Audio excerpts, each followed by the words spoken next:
Assalamualaikum. Waalaikumsalam. Selamat pagi, Bida. Pagi, silakan duduk Ibu. Ya, terima kasih. Dengan Ibu siapa? Dengan Ibu Denia Sari. Oke, baik. Ibu dia, keluhannya apa Ibu datang ke sini? Saya ini ingin mengetahui pemeriksaan tambahan fertilitas dalam screening pranikah, Bida. Itu seperti apa? Jadi di sini saya akan membantu Ibu untuk menjelaskan beberapa pemeriksaan tambahan tentang infertilitas dalam screening pranikah. Untuk pemeriksaannya ada banyak Bu. Yang pertama meliputi pemeriksaan semen, kemudian pemeriksaan suhu basal, pemeriksaan anjir serviks, kemudian ada tes sperm dan uji pasca segala. Saya akan jelaskan satu-satu ya. Untuk pemeriksaan semen itu sendiri adalah analisa semen. Biasanya dia itu diperiksaan di laboratorium yang bertujuan untuk mengetahui kualitas sperma seperti itu. Jadi pemeriksaan semen ini juga ditujukan kepada seorang pria.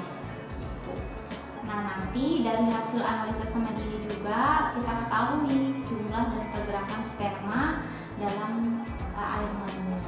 Kemudian cara pemeriksaannya itu nanti ibu atau suami diberikan sampel yang steril untuk menampung sperma melalui harus masturbasi terlebih dahulu. Kemudian kalau misalkan ibu tempatnya dekat dari laboratorium yang ibu memeriksakan, ibu langsung bisa mengumpulkan aja langsung ke laboratoriumnya. Kemudian kalau misalnya jaraknya jauh, ibu harus mendekat di laboratoriumnya karena sampelnya harus segera dibawa ke laboratorium. Kemudian untuk sampel tersebut juga harus dijauhkan dari sinar matahari langsung. Pemeriksaan ini sendiri juga hasil dari analisisnya umumnya diketahui biasanya dalam 1 hari. Biasanya itu nilai normalnya bisa bervariasi antara laboratorium. Selanjutnya metode pemeriksaan tambahan suhu basal.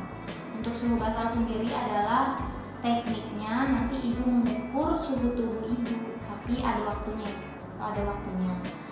Waktunya itu di pagi hari, jadi nggak efisien kalau misalnya dilakukan pengukuran suhu siang, sore atau malam. Jadi harus wajib di pagi hari sebelum bangun dari tempat tidur atau aktivitas. Jadi nanti pas ibu melakukan metode ini, ibu begitu bangun tidur pagi harus langsung dicek suhunya.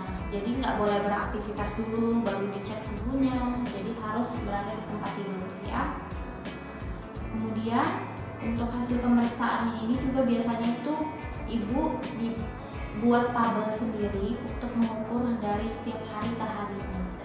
Apakah ada kenaikan suhu atau penurunan suhu. Nanti itu juga biasanya ibu akan mencapai suhu terendah pada saat ibu mengalami ovulasi atau masa subur. Kalau misal suhunya kan udah dibuatin tabel nih dalam 30 hari nanti di mana ibu mencapai suhu terendah, disitulah masa subur ibu seperti itu.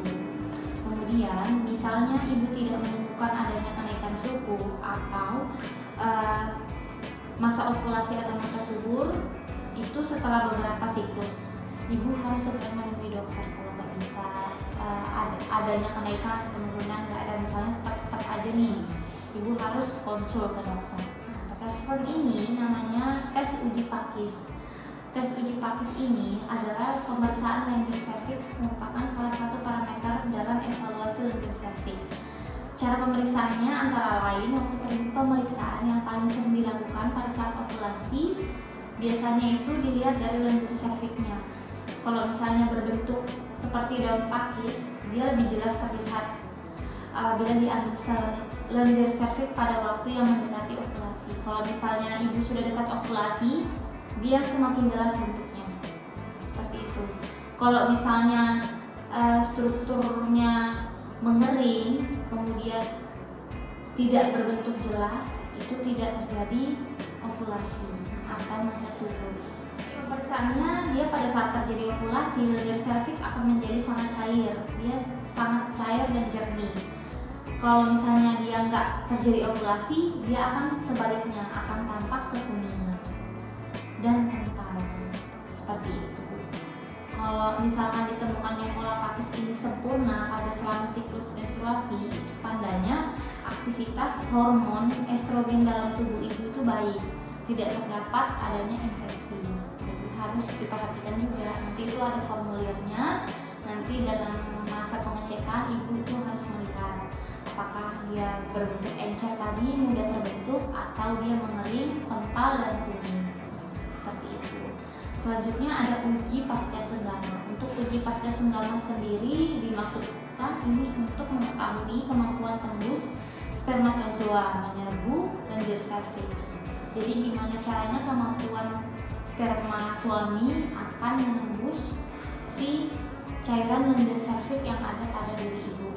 Jadi cara pemeriksaannya ini juga dianjurkan untuk melakukan hubungan seks di rumah dulu, dan setelah 2 jam ibu baru datang ke rumah sakit untuk melakukan pemeriksaan bersama suami. Kemudian lendir serviksnya itu nanti diambil, kemudian dilakukan pemeriksaan. Kemudian itu nanti dihitung jumlah spermanya yang didapat dari lendir ibu itu berapa. Kemudian biasanya pemeriksaan ini dilakukan sekitar perkiraan masa ovulasi. Jadi hari ke-12, 13, 14 pada saat ibu itu hitungannya menstruasi pertama. Seperti itu. Jadi dari menstruasi pertama sampai hari ke-12-nya itu baru bisa dilakukan pemeriksaan pasca senggama ini. Tapi untuk hasil pemeriksaan tersebut itu belum diyakini, yakni masih belum mendapat kesepakatan dari para ahli. Seperti itu. Sampai sini ada yang ingin ditanyakan, Ibu? Tidak ada, Mbak. Sudah akurat sekali informasinya. Ya. Nanti kalau misalkan Ibu mau melakukan pemeriksaan tambahan, nanti dibantu untuk membuat formulirnya. Nanti dari kami akan mengajarkan untuk membuat formulir untuk pengecekan. Misalkan ibu mau pakai untuk pengecekan suhu basal, kemudian lendir serviks, tes uji FIR, itu bisa dilakukan di rumah. Nanti kita ajarkan bagaimana caranya. Kemudian ibu bisa cek apakah di dalam diri ibu terjadi masa ovulasi atau tidak terjadi masa ovulasi. Soalnya kan ini masih screening masa pernikahan, jadi kan belum tahu pada masa ovulasinya cara perhitungannya seperti apa ya. Terima kasih banyak ya Bidan ya. Selamat pagi. Pagi, sehat selalu. Iya, sehat selalu.